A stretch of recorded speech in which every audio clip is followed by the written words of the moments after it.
This video will walk you through stitching the elephant and the assembly of animals.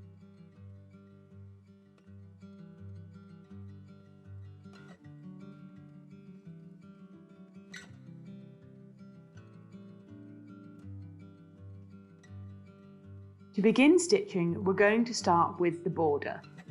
The border is the place I always tend to start kits, as it gives you a nice long area in which to get confident with your stitching.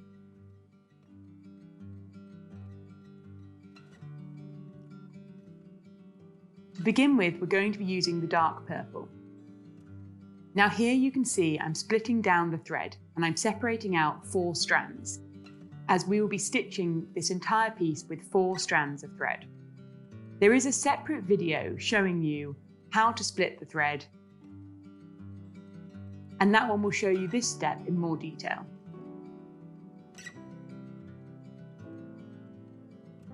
Now on this border you can start with any part of it, but you'll find it much easier if you do the satin stitch before you start doing the outer chain stitch. So that's what we're going to do here.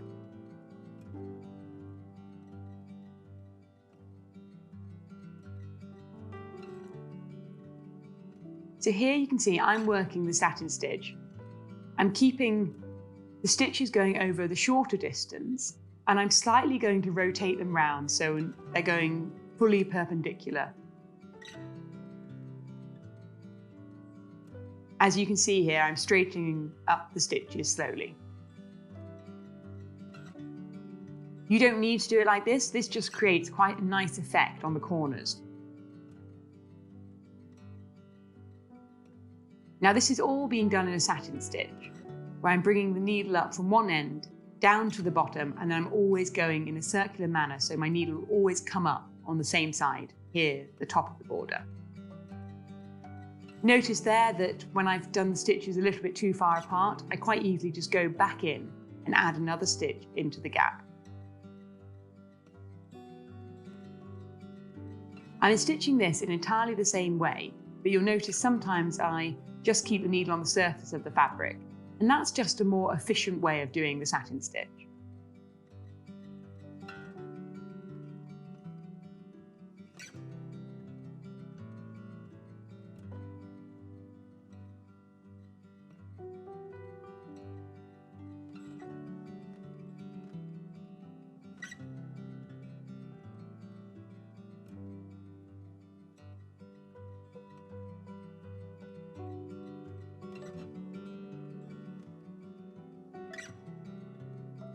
I'm just going to keep going with the satin stitch till I've got a long enough section stitch so I can show you how to add the chain stitch and then the extra decorative stitches. So here you can see me finishing off the thread, and all I'm doing is just running the thread underneath the stitches on the back. There's absolutely no need to tie a knot, as this will fully secure the thread for you. I then just trim away any excess. I'd finish all my stitches like that. Now here we're going to add this row of chain stitch along the top edge of the border. We're going to be stitching the chain stitch here using the link method. Now take a look at the other how-to videos and you'll see a video specifically on the link method, but you'll be able to see this also as I stitch here. So you'll see I'm creating a little starter stitch.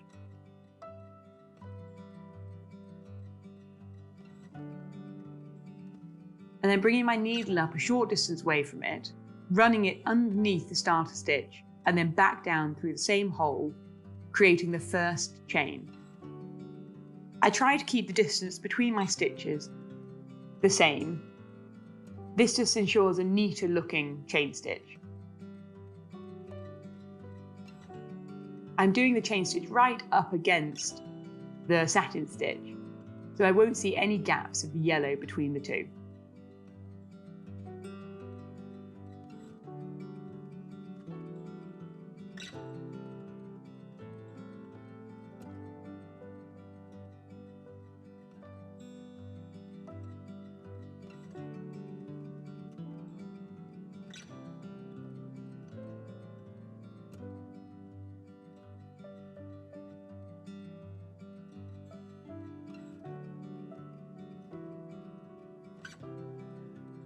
Typically, I'd probably stitch all the border first and then go around and do all this chain stitch at the end.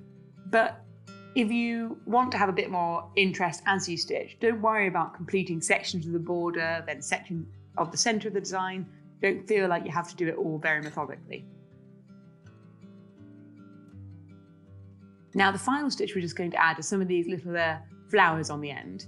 And the colour guide does tell you which one to do where, if you want to recreate the design exactly like mine. But don't worry about following that. The main thing is just to have a nice irregularity in these.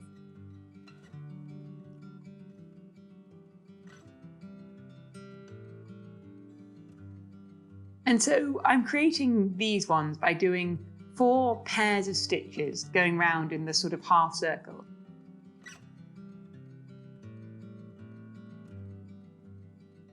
Don't worry about those ones being exactly on top of the little marks on the fabric. The markers there just as indications, but you can see here I just stitched them slightly longer than the markers.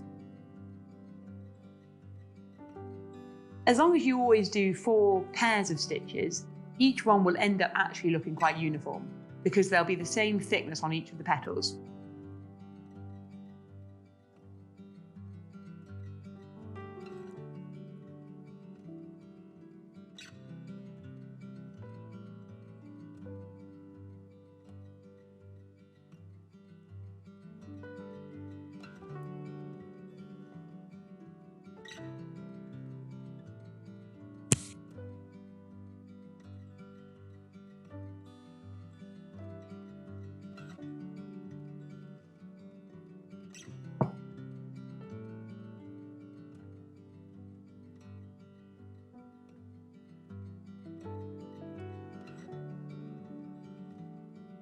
And here you can see just an example. I've started adding in a separate colour. You will end up dragging the thread quite a distance between the 2 different stitches. And so you might find if it's a long way between the 2 that actually you just finish the thread between each of the flowers and restart the next one. It's a lot of tying knots, but that way you will have less wastage of thread. So that's really the border. You'd continue round stitching it all like that. But it's a nice, simple part to start this design on. So next we're going to go on to stitching the elephant itself in this checkerboard. And this checkerboard is entirely in a satin stitch.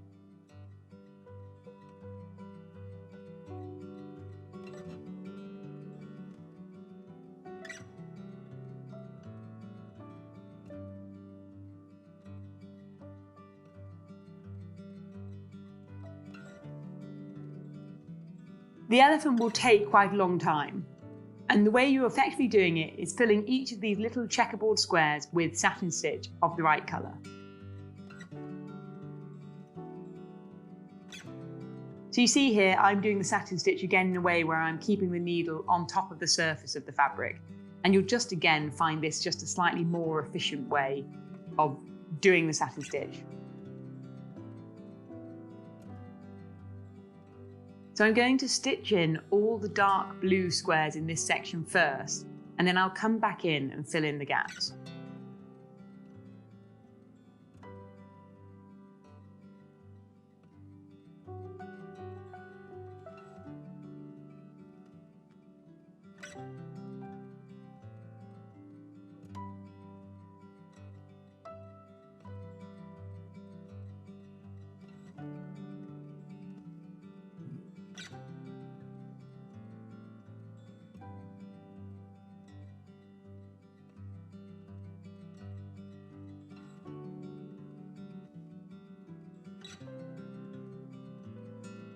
These are the bits where it takes a while, because even on these little narrow sections, it's still worth stitching in the checkerboard. But you will find it's a little bit of a labour of love stitching this elephant. So by all means, stitch a bit of it, then do a bit of the border, mix it around so you feel like you're constantly being entertained by what you're doing. The little stitches can be a little fiddly and your first lot of checkerboard won't look very neat. But the moment you add in the second colour, it all neatens up. And do remember that you're not aiming for total perfection in this piece. A lot of the sort of inaccuracies in embroidery create the real sense of character to the piece. So here I'm adding in the second colour, and you can see I'm going in and out of the same holes that have had the stitching in from the dark blue. And this means you don't end up having any little gaps between the two colours. So just you really want to jut the two sections of filling up right against each other.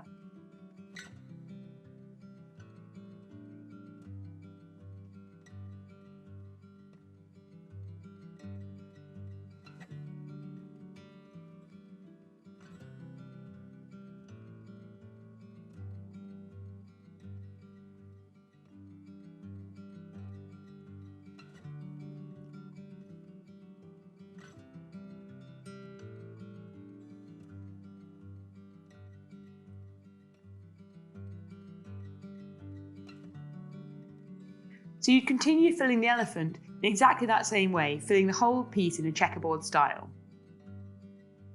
Next, I'm just going to show you how we do all the assembly of animals.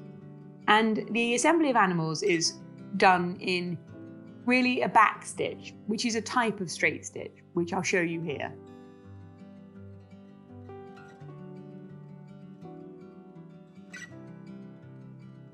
You see, I'm stitching this on a stand. You really don't have to use one of these stands. I just use it in the videos to make sure I'm holding the hoop flat. So we're going to first stitch up this rabbit. So all I do for the running stitch is I'm effectively stitching along in a line. But each stitch on reverse, I stitch back on myself, as you can see here. So effectively I bring the needle up a few millimeters away and go back into the hole I came out of for the last stitch. So you see here, I'm working back on myself, which is why it's called a back stitch.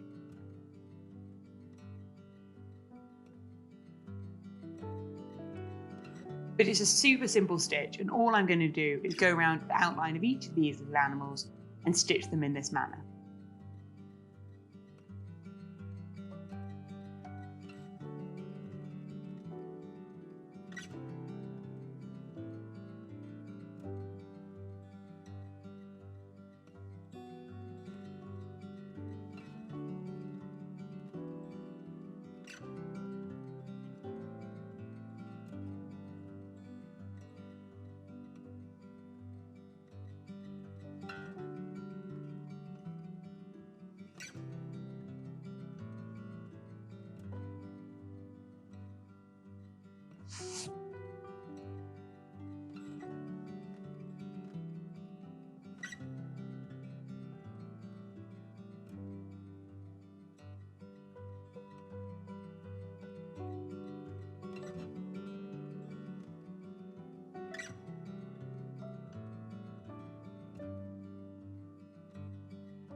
So you just stitch all the animals in exactly that manner using the back stitch.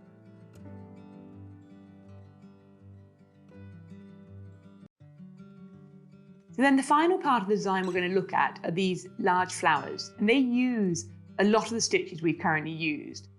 So if you look at them closely, you'll be able to see that the little petals like there use the back stitch that we've just used, much like these sections just here using the back stitch. Then we've got sections of satin stitch and chain stitch going up the centre. You'll see these on the stitching plan. But what I'm going to show you is just how to do these leafy sections, because that's the only bit you probably haven't already seen.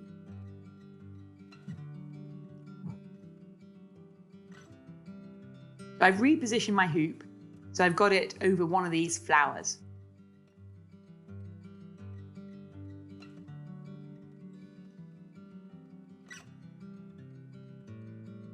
And the way to do these is first to put the little leaves in. So you do these before you do the chain stitch. And I'm just creating each of these in little single straight stitches. Now you'll find some of them sort of overlap with each other. Really don't worry about how neat this is, how uniform. because it all suddenly becomes very neat the moment you add in the chain stitch over the top.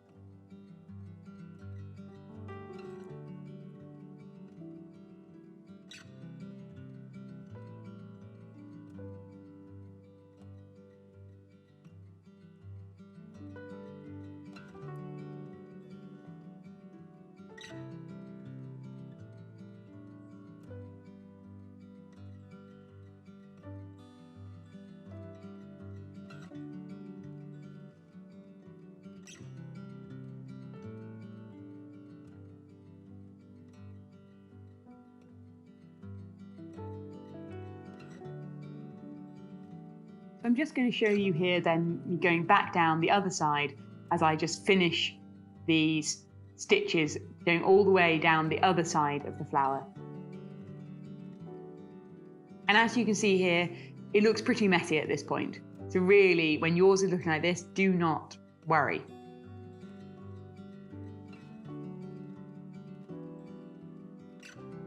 This little method of adding lines of chain stitch over the top is something you could use in your own embroidery work too. It's something you'll notice I use quite a lot in mine.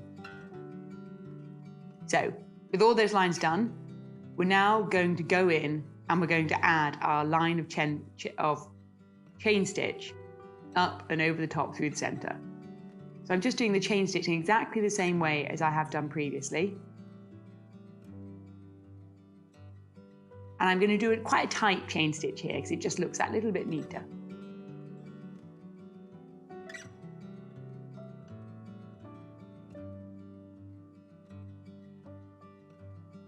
And you see now, by just disguising that central bit, suddenly it all looks much tidier. It's a really fun way to stitch doing this. You get these nice little reveal moments as it all comes together.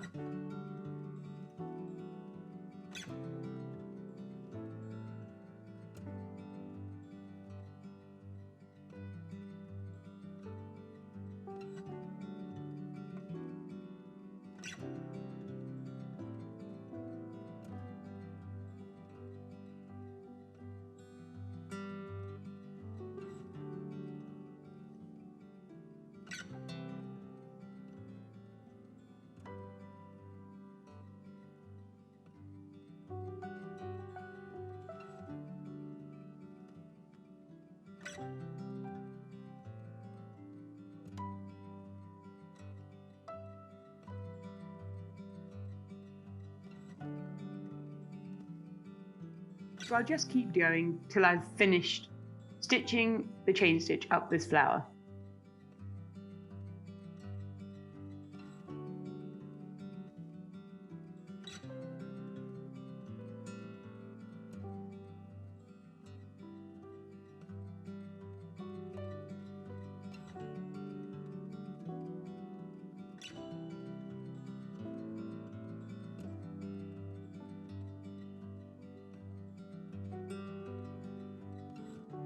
And so you see that's what's been used both on these two stems here, as well as over here on these stems.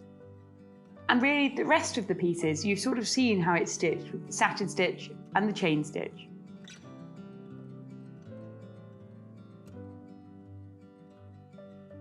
So I hope that's helped guide you through how to stitch up this piece. Whilst it looks quite complicated, I hope you will have seen how simple it really is. Please enjoy your stitching. You'll find any other how-to videos at thefabledthread.com.